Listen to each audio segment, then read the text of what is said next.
அனைவருக்கும் வணக்கம். ராமலிங்கம் படம் கொடுத்த மாதிரி நானும் ஜெயமூர்த்திக்கு படம் கொடுத்துருக்கேன். நான் கொடுத்த படம் வந்து சினிமா படம். அதில் அவர் பாடி இன்னைக்கு ஒரு தமிழகம் அல்ல உலகம் எங்கும் ஒரு புகழ் வாய்ந்த ஒரு பாடகராக அவர் அறியப்பட்டிருக்கிறார். அது எனக்கு ரொம்ப மகிழ்ச்சி. ஒரு 10-15 ஆண்டுகளுக்கு முன்பு ஏதோ ஒரு நிகழ்வுக்காக நான் பாண்டிச்சேரி போயிருந்தது. அப்போ ஒரு பாட்டோ 2 பாட்டோ நான் சினிமாவில் எழுதியிருந்தேன். போயிருக்கும்பொழுது ஒரு சந்திப்பில் தான் ஜெயமூர்த்தியை நான் முதல் சந்தித்தேன். என்னுடைய அறையில் ஸ்டாலின் சொன்னது மாதிரியே வந்து அவர் பாடிக்கொண்டிருக்கிற பொழுது, நம்மளே ஒரு பாட்டு 2 பாட்டு தான் எழுதியிருக்கிறோம், நம்ம வாக்கு, நீங்கள் நிச்சயமாக சினிமாவில் பெரியால் வருவீங்க, உங்களுக்கு அந்த வாய்ப்பை நான் ஏற்படுத்துகிறேன் அப்படின்னு சொல்லிட்டேன். நமக்கு நம்ம பற்றி, நம்ம உயரத்தை பற்றி தெரியாமலேயே ரசனையின்பால் நாம் ஈர்க்கப்பட்டு இப்படியான வாக்குறுதிகளை கொடுத்து விட்டு அந்த வாக்குறுதிகளை காப்பாற்றுவதற்காக நாம் போராடுகிற போராட்டம் இருக்கிறதே, அது ரொம்ப பெரிய போராட்டம். என்ன போராட்டம்னா, மறுபடி எப்போ ஜெயமூர்த்தியை பார்க்கும்போதும் ஜெயமூர்த்தி ஏதாவது ஒரு வாய்ப்பை சொல்லிடுவோன்னு அவர் என் வாய்ப்பை கேட்டுருவாரோன்னு சொல்லிட்டு நான் கீழே மண்ணை பார்க்க, இப்படி மாறி மாறி கண்ணை பார்த்து பேச முடியாமல் சில வருடங்கள் கழிந்தது என்பது உண்மை. அதை தாண்டி அதற்கு பிறகு அவர் வித்யாசாகரிடம் ஒரு பாடலுக்காக அவரை அறிமுகப்படுத்தி அவர் ஒரு பாடல் பாடினார். அது பெரிய அளவில் கவனத்துக்குரிய பாடலாக அமையவில்லை. அதற்கு பிறகு அதே நேரத்திலேயே சேரன் அவர்களிடம் அவர் ஒரு பாடல் பாடினால். அதற்கெல்லாம் காரணம் வந்து உமாபதி. என்னை முதலில் சந்திக்கும் பொழுதே வந்து உமாபதி தான் அவருக்கு சென்னை கிளையினுடைய தலைவராக இருந்தார். அவர் என்ன மாதிரியே அவர் ஒரு வாக்கு கொடுத்துட்டு அவரும் மறைஞ்சு வாழ்ந்துட்டு இருந்தவர். இவர் வந்து உமாபதி சொல்லியிருக்காரு அப்படின்னு அவர் சொல்லுவார். அந்த உமாபதி யாருன்னு எனக்கும் தெரியாது. இப்ப என்ன பிரச்சனைனா, 2வது பாட்டு 3வது பாட்டு பிறகு உமாபதியை பார்த்து நம்ம ஒரு வாய்ப்பு கேட்கலாமான்னு எனக்கு இப்படி போயிட்டு இருந்தது ஒரு காலம். அதற்கு பிறகு எப்படியோ வாய்ப்புகள் வந்தது. அதுக்கப்புறம் கண்ணை பார்த்து பேசக்கூடிய ஒரு சூழலுக்கு நாங்கள் வந்தோம். அதற்கு காரணம் இந்த சினிமா என்பதை நான் இந்த மேடையில் சொல்லிக் கொள்கிறேன். இந்த ஒளிநாடாவை முழுவதுமாக 2 நாட்களாக நான் கேட்டுக்கொண்டிருந்தேன். இதனால் ஒரு 4 திரைப்படத்திற்கு பாடல் எழுதக்கூடிய பணி கெட்டது என்பது உண்மை. ஏன் அப்படின்னா, இந்த பாட்டை கேட்கும் பொழுது எனக்கு ஒன்றே ஒன்று தோணுச்சு, இப்படியெல்லாம் நீ எப்படா எழுத போற அப்படிங்கிற மாதிரியே இருந்தது. ஒவ்வொரு பாடலும் மெய்யாகவே இந்த மேடையில் நான் கவிஞர் ஜெயபாஸ்கரனை நான் நினைத்து பார்க்கிறேன். இங்கே ஒழிக்க செய்யவில்லை. அந்த ஒரு பாட்டு, மரமே மரமே பனை மரமே என்கிற ஒரு பாடல், ஐயா தேனிசை செல்லப்பா அவர்கள் குரலில் அழகான அந்த பனை மரம் அடிக்கடி நினைவில் வரும் என்கிற அந்த பாடலை நான் வந்து எப்போதும் கேட்டுக்கொண்டே இருப்பேன். அந்த வரிசையில் சேரக்கூடிய ஒரு மிக அற்புதமான ஒரு பாடல் இந்த பாடல். அந்த பாடலை நீங்கள் ஒழிக்க செய்திருக்கலாம் என்பது என்னுடைய ஆசையாகவும் விருப்பமாகவும் இருந்தது. ரொம்ப அற்புதமாக இருந்தது. அதாவது ஒரு அப்பாவை பற்றி அம்மாவை பற்றி நாம் சொல்வது என்பது வழி வழியாக நாம் சொல்லிக்கொண்டே இருக்கக்கூடிய உணர்வுகளுடைய திரட்சியாக அது இருக்கிறது. அதை கேட்கிற பொழுது நம்ம அறியாமல் நம் கண் கலங்குகிறது என்பதெல்லாம் தாண்டி ஒரு நாட்டுக்காக, ஒரு பனை மரத்திற்காக எப்படியெல்லாம் எழுத முடியும் அல்லது எப்படியெல்லாம் உணர்வுகளை கொட்டி தீர்க்க முடியும் என்பதை அந்த பாடலில் வந்து நான் ரொம்ப உணர்ந்தேன். இந்த மேடையில் நான் இன்னொன்று சொல்லணும். நான் பாட்டு எழுத, கவிதை எழுத வந்ததே இளம்பரையால தான் அப்படின்னு சொன்னா நீங்க நம்பிதான் ஆகணும். என்னன்னா, அப்போ நிறைய அந்த கம்யூனிஸ்ட் கட்சி கூட்டங்கள் எல்லாம் வந்து கவிதை வாசிப்பாங்க இளம்பரை. அப்போ வந்து தஞ்சாவூர் ராமநாதன் செட்டியார்கள், நல்ல நினைவு இருக்கு எனக்கு, 1994 ஒரு சனிக்கிழமை மாலையில் பள்ளிக்கூடம் முடிச்சுட்டு நான் வீட்டுக்கு வரும்பொழுது சாயங்காலம் ஒரு கூட்டம் இருக்கு அப்படின்னு சொல்லிட்டு அப்பா என்னை கூட்டிட்டு போனாங்க. கூட்டிட்டு போகும்பொழுது அம்மாவே என் கூட வந்தாங்க.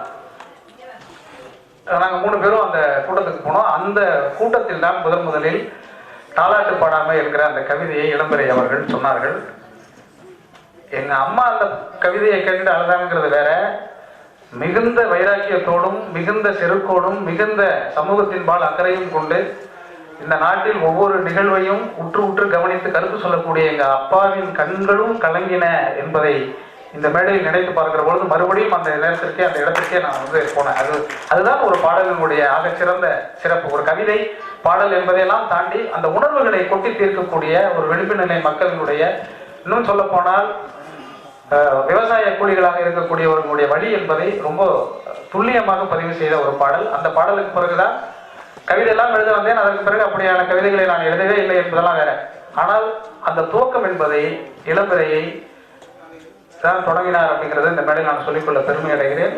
அவருடைய மௌனக்கூடு என்கிற தொகுப்பை வாங்குவதற்காக தஞ்சை தெருக்கள் முழுவதும் அலைந்து சமீபத்தில் மரணமடைந்த எங்கள் 6 உயிர் நண்பர் சுகனிடம் இருந்து அதை பெற்றுக்கொண்டு நான் வாசித்த அனுபவங்கள் எல்லாம் இங்கே மேடையில் நிழலாடுகிறது. அதே மாதிரி கவிஞர் இளையகம்மனுடைய கவிதைகள், அதை பற்றி சொல்லணும். இளையகம்மனை பற்றி சொல்லணும் அப்படின்னாக்க, இளையகம்மனுக்கு ஒரு மிகச்சிறந்த சிறப்பு உண்டு.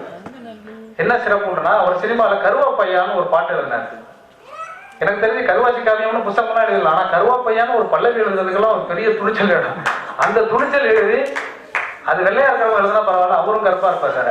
அவரே வந்து எழுதுனோடனே எனக்கு ரொம்ப மகிழ்ச்சி ஆயிடுச்சு. எப்படியெல்லாம் பல்லாங்குழியில் வட்டம் பார்த்தேன், காதல் பிசாசு, மன்மதராசா, ஊதாக்கலர் இப்பெல்லாம் எழுதிட்டு இருக்கிற நம்ம கருவாப்பையான்னு ஒரு வார்த்தை யோசிக்கவே இல்லைன்னு கூட எனக்கு தோணுச்சு. அவ்வளோ அற்புதமாக எழுதக்கூடியவர். குறிப்பாக யாப்பு கவிதைகளில் ரொம்ப தேர்ச்சி மிக்க ஒரு கவிஞர் என்பதை எல்லோருமே அறிவோம்.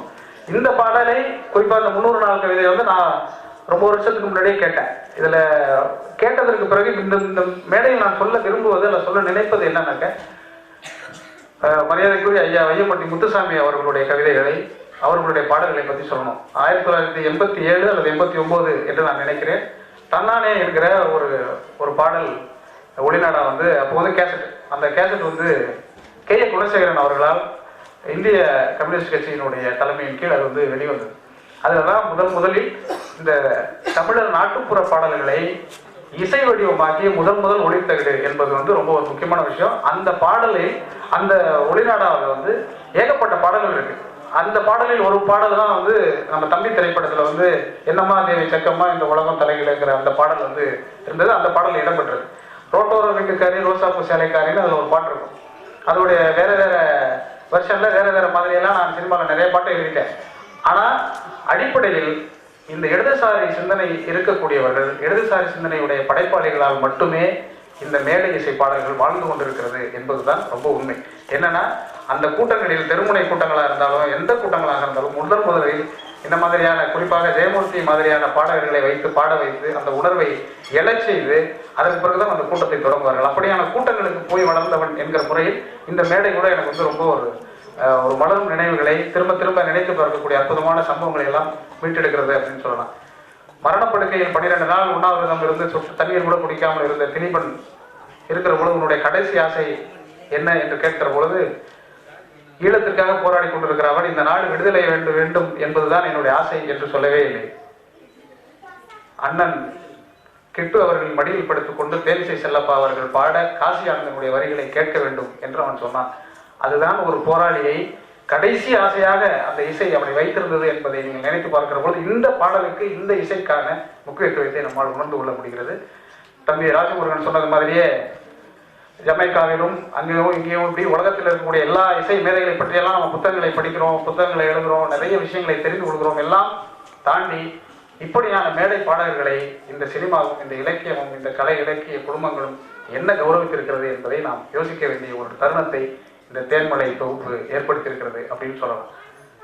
ரொம்ப வியக்க நான் வந்து சமீபத்தில் நிறைய திரைப்பட பாடல்களில், குறிப்பாக மகளிர் மணிமாறன் மாதிரி, ஜெயமூர்த்தி மாதிரி, இப்படி நானும் விமானும் சேர்ந்து ஒரே ஒரு முடிவு எடுத்தோம். ஒரு நாள் மைனாவுக்கு பிறகு ஒவ்வொரு திரைப்படத்திலும் ஒரு நாட்டுப்புற பாடகர்களை பாட வைப்பது, அறிமுகப்படுத்துவது என்கிற ஒரு கொள்கையை நாங்கள் எடுத்துக்கொண்டு ஒவ்வொரு படத்திலும் யாரேனும் நாங்கள் தேடிட்டே இருக்கோம். நான் ஏறக்குறைய தமிழகத்தில் பாடக்கூடிய, தமிழகத்தின் மேடைகளில் பாடிக்கொண்டிருக்கக்கூடிய எல்லாரையும் கூப்பிட்டு ஒளிப்பதிவுக்கு நான் அழைத்தேன் அப்படின்னு நான் சொல்லுவேன். ஏன்னா அந்த பெருமை எனக்கு உண்டு.